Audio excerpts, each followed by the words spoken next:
Bueno, agora temos aquí a Marcos Reinoso, da Asociación de Desenvolvemento Rural Serra do Courel, ben de Paderne. Eu ainda tuve noticia o primeiro día da... Hai poucos días da... Sí, meti ben. Da súa existencia. E, bueno, cando Jorge me contou, pois, o que eran as actividades de Marcos, e, sobre todo, o que me chama a atención, non estuvo pola mañá, porque, claro, cheguei agora, sí. Ben de facer os recorridos por aí. Non sei como... A ver. Claro, ali xa... A ver... Espera... Ai. Claro, está a anterior, non sei como facemos. Espera, borra, saca A esa. ver, sacamos esta... E hai outra... Espera. Temos que salir deste. Ah, mira, está aí xa, non? Sí, xa está, sí. Aí andamos. Vale. Bueno, está chegando. Que sale cortada.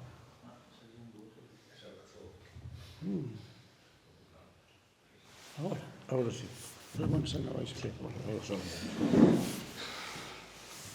Cando queira. Cando queira, vale. Bueno, moitas gracias a todos. Identifícate Vale. e dinos, se queres, a túa formación e a que te dedicas. Vale, bueno, como dixo Loi, son Marcos Reinoso, coincide que son agora o presidente da Asociación de Desenvolvemento Rural de Serra do Courel. Bueno, son biólogo, levo 11 anos, nací en Vigo, non? Pero levo 11 anos vivindo en Paderne, 11 anos e medio. E, bueno, desde hai 6 anos, coincide que son o presidente da asociación. Bueno, aparte de ser biólogo e demais, adico-mo ao ecoturismo. De feito, bueno, hai pouco sacou aquí o Ministerio unha serie de certificacións de ecoturismo. Bueno, a miña empresa tive a sorte de ter unha desas certificacións na Serra, que me parece que somos 3 agora mesmo, na Serra do Courel. E, bueno, veño un poquinho a falarvos, supoño que xa falastes toda a mañá, como cada que cheguei agora, e incluso agora polo que vin, dar unha visión turística, entre comillas, de turística, pero, bueno, nunca me gusta falar só de turismo, sino do turismo como un complemento ao mantemento da paisaxe, que penso que nun territorio como que estamos sería fundamental non falar do turismo centrado no turismo, senón porque o turismo ven aquí, buscar a esencia da paisaxe, intentar interpretala e buscar que o turismo a comprenda e asociada un pouco as actividades que fai a nosa asociación, que, bueno, vos falarei un chisquiño despois, non? Bueno, por que empezo con esta foto? Bueno, porque ao final, falando de Courel, e, bueno, a nosa asociación leva o nome de Courel no seu apelido. Eu penso que todo o mundo, ao final, recoñece esta paisaxe que vemos aquí, non? Que a Devesa da Rogueira. E, bueno, igual que moita xente, precisamente viñen a Courel por primeira vez hai 30 anos, atraído por este bosque do que me falaban os meus profesores na universidade, non? E hoxe ainda, bueno, que veño dala arriba de facer un roteiro e demais, o sitio onde máis xente hai, pois, precisamente, agora no outono, nesta paraxe, non? Na Devesa. Non sei que pasou aquí. Joder. Espera. Que está aí o mal. Espera. Pasache seu. Ou pasas ti? Espera, vamos a ver. Claro que aumentou a 121, non sei. Non sei, que eu tampouco... É para que vexan aí o teixo que hai no medio. Que quere? Non quero baixar. Baixar. Que está aquí a 121, debe ser iso. Creo que se baixa aquí, non? Sí, que debía estar pinchado aí. Vale. Paso cheu cando queiras. Pasamos aquí, non? Bueno, outras dúas cousas así un pouco que eu comprobei nestes 11 anos, non, que ven buscando a xente, son este tipo de paisaxes, nevados. Bueno, aquí temos unha foto da Lagoa da Lucenza, non? E, bueno, certamente son paisaxes dignos de visitar e que a xente, pois, cando ven a Courel, pois, sí que os ven buscar, non? Pero, claro, Courel, ao final, a identidade de un territorio non se marca só por estas dúas paisaxes, senón que hai que buscala. E, bueno, para mí a identidade do territorio xa o teñen claro desde que cheguei hasta aquí, e sobre todo nos últimos anos E desde que coincide que son presidente e hai unha tendencia na asociación a buscar esa identidade, tamén a marcan paisaxes como esta que moita xente cando ven a serra lle sorprende que tamén existan nun espacio como Courel. Non só é a de Besarroeira, non só é a Lagoa da Dulcenza, senón tamén son estes prados, neste caso da zona de Paderne, prados que por desgracia están desaparecendo porque cada vez hai menos vacas, sobre todo no concello de Folgoso do Courel, e estes prados tenden a desaparecer, non? E como eses prados, os outros, evidentemente, non se entende a identidade dun territorio, como estamos aquí no centro do Xeoparque das Montañas de Courel, para mí o rasgo identitario que unifica todo este espacio máis alá dunha falla, máis alá dun tipo de rocha, é que todos os povos están rodeados, sexa en Quiroga, sexa en Ribas de Sil, sexa en Courel, están rodeados deste bosque que é un bosque cultural creado polo ser humano e que é o sino de identidade para min de gran parte do territorio, non? Pero, tamén temos estas partes bastante características tamén da serra, non? Asociadas ás uces, ás queirogas, das que, entre outras cousas, se saca mel, non? Esa paisaxe ten tamén asociado un tipo de etnografía. Neste caso temos unha albariza, non sei se sabedes, pero hai relativamente pouco, se fixe un estudio do número de albares, de albarizas, cortíns, non sei como lle chamades, na serra, e me parece que saían 400 e pico, é a zona de maior concentración de albares de toda a Cordillera Cantábrica. Estes albares son un patrimonio etnográfico importantísimo da serra, e igual que estes albares vos podría poñer asociados aos outros que vimos antes os sequeiros que están no territorio, non? Pois eso, nos viamos que viña moita xente a ver esa de Besarroeira, a ver esa Lagoa da Lucenza, a ver esas paisaxes de outono, pero que moitas veces descoñecían a existencia tamén destas outras paisaxes moi relacionadas coa asistencia do ser humano, dos traballos que o ser humano fai no territorio, non? Que pequeniño xa isto. Entón, non creo que saia moito máis grande. Este é un pouco, como dixo o outro, vengo a hablar de mi libro, pois é un pouco igual, como digo, el umbral. Aquí intentei poñer un pouco resumido o que é a asociación. Actualmente a asociación somos 70 socios. Dos 70 socios, quizáis 60 e pico do Concello de Courel, do Concello de Folgoso do Courel.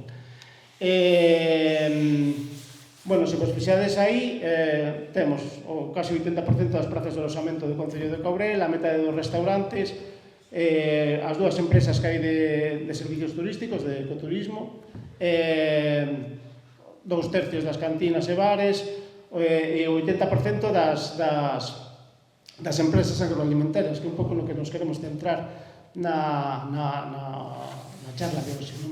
Por que nos queremos centrar nas empresas agroalimentarias? Porque sí que se vía que moitas veces eses produtores primarios, esa xente que elaboraba a partir do produto primario, estaba un pouco esquecida, non? Entón, hai uns anos chegamos á conclusión de que tamén había que darlos a coñecer, e había que darlos a coñecer relacionando o que facían precisamente coa paisaxe que eles mantiñan, que moitas veces se fala, nos olvidamos de que gracias a que hai xente que ainda segue cuidando o souto, gracias a que hai xente que sigue vendendo a carne dos seus becerros e das súas vacas, esa paisaxe se mantén. Entón, como non vemos, como vos dixen no principio, o turismo como unha cousa única, sino que é un complemento, pois había que intentar dar a coñecer tamén a esas empresas, non? Vale, vamos a seguir. Espera que abaixo un pouco. Sí, baixa, porque senón non vai a... O primeiro que fixemos, estamos falando de 2018, e é algo bastante interesante, porque polo que sei, somos a primeira asociación de empresas basicamente dedicadas ao turismo, que fixemos unha proposta privada desde a nosa perspectiva do que debía de ser o turismo da naturaleza da Serra de Courel, facer este folletiño no que un pouco marcamos a pauta. O podedes descargar en PDF en distintas páginas, pois se queredes volo vos dou, no que nun folleto de 20 follas en PDF marcamos un pouco as pautas do que debe ser o turismo da natureza na Serra do Courel e extensible a outros espacios. Non foi unha cousa así bastante curiosa, porque, bueno, o que pretendíamos con isto é educar a xente que ven, pero tamén os propios habitantes do territorio, non? Unha das cousas que di... Agora que volver a aumentar... Tranquilo. Unha das cousas que di este folleto, nunha das páxinas, é a definición de ecoturismo que fixo na declaración de Daimiel no ano de 2016. Eu, máis ou menos, aí vos soliñei aí un verde, bueno, as cores así, non sei moi bo, pero bueno, en ese verde unha definición xeral, pero sobre todo quero que quede claro o que está así nese vermello, que o ecoturismo implica conservación e que ten que repercutir positivamente na poboación local. Son dous conceptos básicos que nos intentamos unir a través das actividades que facemos. A conservación do espacio como tal, Courel é un espacio único que ten que se conservar, pero ao mesmo tempo, cando ven a xente aquí, é necesario, é fundamental que repercuta positivamente na poboación local, porque senón perdemos a esencia de todas as actividades que facemos, non? Vamos a baixar un pouco.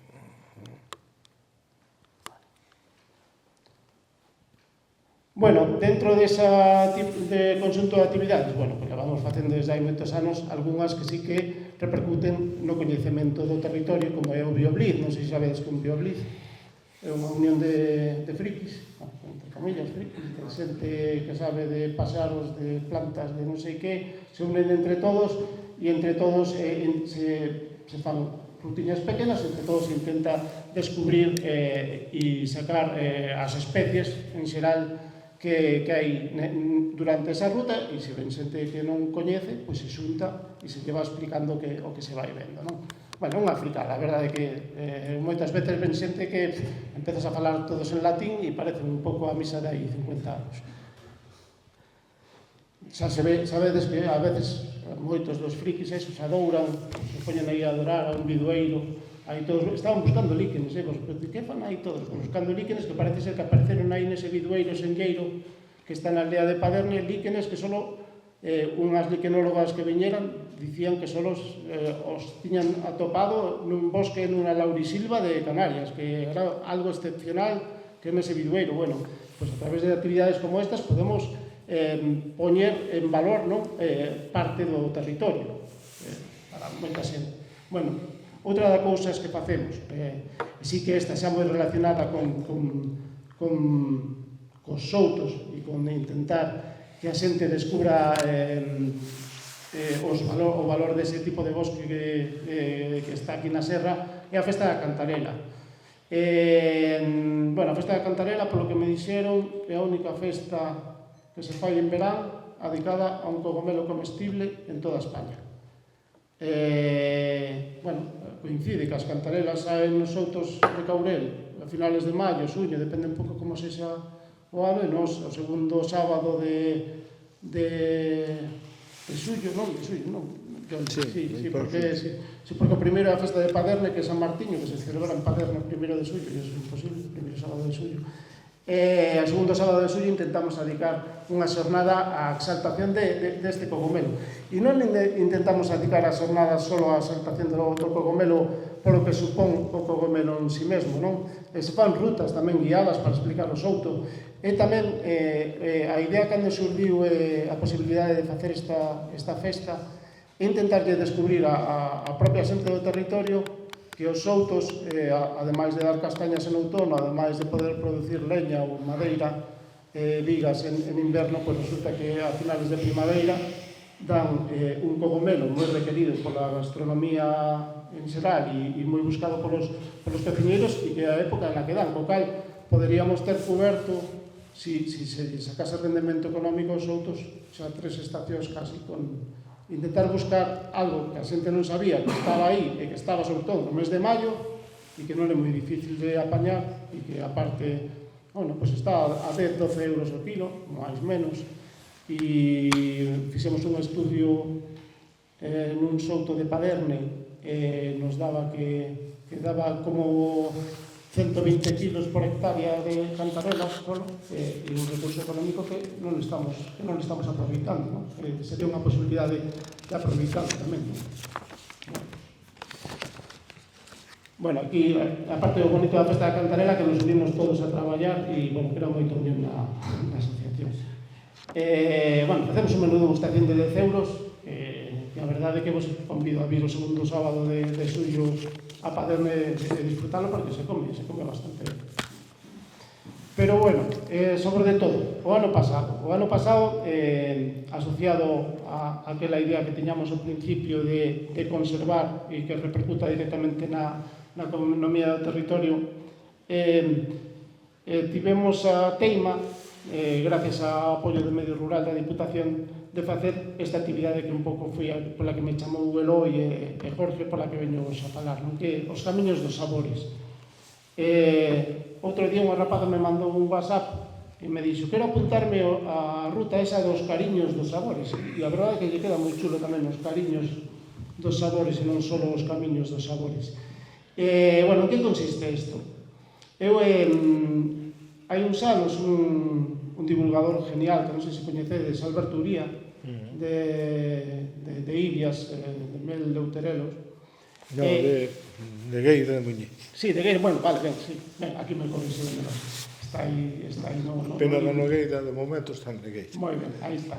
Pois Alberto Uría, eu un día vendo así, na Dúas, estaba facendo unha entrevista, porque ganou o premio ao mellor mel de España, e a rapaza que lle fixo a entrevista abriu o bote de mel, e el preguntou: a que te huele isto? E ela dixolle: a mel. E dixo: non te huele a miel, te huele al paisaje en el que se hizo esa miel. É unha mensaxe moi forte, porque é unha mensaxe moi identitaria. Ti, cando abres un bote de mel, que te ula, que teñas esa capacidade de imaginar a paisaxe na que está ese mel. E entón, un pouco relacionado con eso, surdiu esta idea dos camiños dos sabores, de facer rutas, pequenas rutas, polo territorio, pola zona de Caurel, na que a xente se lle leve por esas paisaxes e se acabe probando o produto relacionado con esa paisaxe, que acaben podendo abrir ese tarro de mel do que falaba Alberto Uría, non? Bueno, xa vos digo, o ano pasado, gracias á Diputación, pudemos facer estas 10 rutas, e este ano rematamos mañá, precisamente, en Mercurín coa última ruta dos camiños dos sabores. 5 rutas dedicadas cada día a un dos produtos que saen do territorio.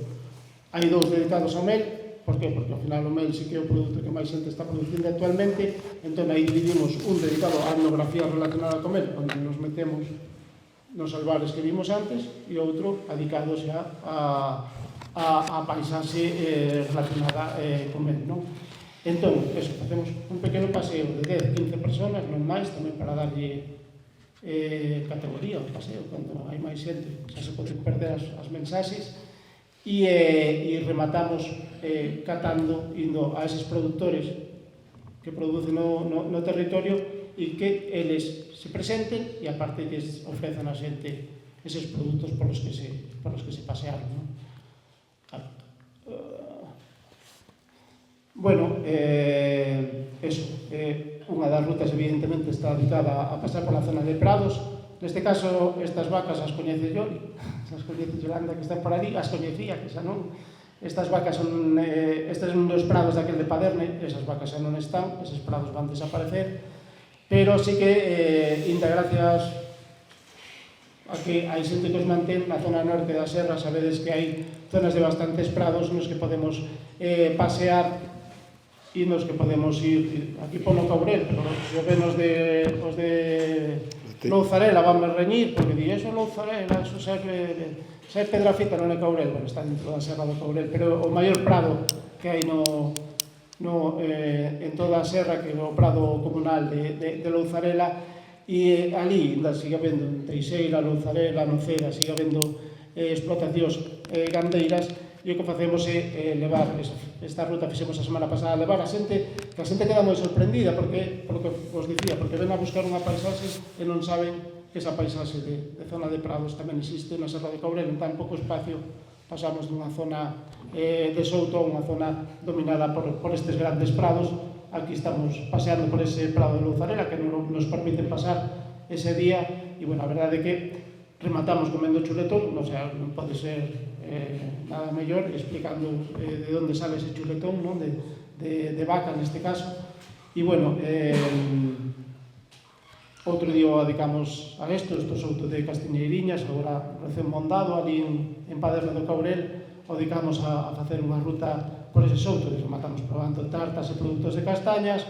Outro día probamos as mermeladas que salen tamén da zona do souto, e un pouco o que vos digo, non? Intentar que a xente relacione esas paisaxes, que saiba porque eu que me dedico a isto, moitas veces a xente ven isto é virgen, non, a xente hai que educala e dicirlle que non é certo. Toda a paisaxe que vemos hoxe na Serra do Courel, en Europa en xeral, é así porque o ser humano está traballando sobre ela, e se o ser humano deixa de traballar, a paisaxe evoluciona e vai cara a outra zona, non? E, bueno, nesta charla, que ao final estamos falando tamén de lumes, de evitalos, que o ser humano siga traballando nese territorio e siga facendo eses traballos é fundamental para que os lumes non nas eses lumes, non? Bueno, vamos por así, por as zonas de buces, de piornos, de xestas, e aquí estamos probando o mel do Galeirón. Mañá iremos aí tamén a probar o mel do Galeirón. Diego e Blanca nos explican como elaboran todo ese mel, de onde ven, e ao final, pues, tamén, gracias a esa axuda de medio rural da Diputación, poden levar a xente un botiño dese mel e probarlo tamén na casa. É fundamental que tamén repercuta neses produtores que se vean a coñecer, non? Bueno, outra das cousas que facemos e que levamos desde 2018 facendo, e que tamén está moi relacionada, é a recuperación das airas dos povos a través da música. Esta aira do Quintairo de Paderne do Courel no ano 22, nun concerto de jazz e blues gratuito, no que se xuntou xente da aldea, con xente vida de todos os sitios para poder ver ese concerto. E o bonito desto é que están os produtores aí tamén, vendendo os seus produtos, e a maiores, todos os días seguintes do concerto sale unha ruta gratuita de cada un dos povos, na que intentamos poñer en valor ese povo, sexa coa paisaxe, sexa coa etnografía, ou que cada pobo do Courel ten a súa particularidade, a súa peculiaridade, e sempre intentamos dalas a coñecer, non? Bueno, isto poño, porque puxen isto. Para mí isto non é a identidade dun territorio, unha plantación de pinos que, por desgracia, agora baixei desde Xoani cara aquí, bueno, ahora mismo non están, porque están, o sea, a identidade do territorio é outro que vimos. Esa Devesa da Robeira, se queredes, eses soutos, un monocultivo de pinos non é identitario. Toda Galicia, ou todo o territorio, está, incluso a Península Ibérica está chea destas plantacións. Nos non facemos rutas por as zonas de pinos. Non é identitario o territorio. Intentamos esa identificación do visitante co territorio. Entón non nos facemos. E ao final, que se poda manter este gando, que se poda manter estes paisaxes de soutos, eses paisaxes nos que se elabore mel, é fundamental para que non volva a pasar isto que vemos aquí, que foi unha fotografía do lume do 22, non?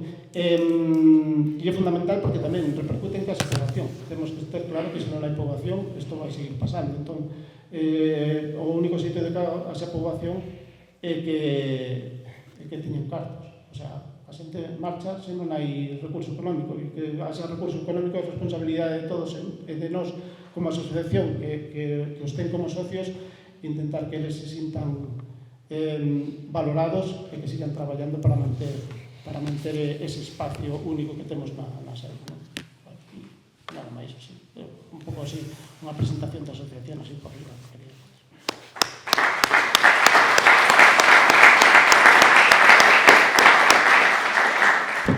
Pois moitas gracias, Marcos, por darnos a conocer un pouco mellor o Courel. os que xa o conocíamos algo e os que Xa. e o resto, moi ben. Algúnha pregunta para Marcos? Porque, bueno, Marcos citou varias veces a Diputación Provincial como sostén da área rural, como sostén de parte destas actividades, e eu teño que dicir que a nosa sociedade tamén lle debe moito a Diputación Provincial, o sea, a área de vicepresidencia de medio rural. Concretamente estas xornadas e todo isto pues, son subvencionadas por eles e todo canto facemos a verdade que non temos máis que chegar ali o sea, realmente están sendo o noso sustento. É unha pena que non teñan pois máis orzamento para facer moitas máis cousas, pero vamos, a intención está clara que é boa e eficiente. Tedes algunha pregunta para Marcos? Non? Bueno, entonces non te vayas. Porque isto xa para rematar, a última parte é unha mesa redonda sobre experiencias de regreso á montaña. Bueno, Marcos é un deles.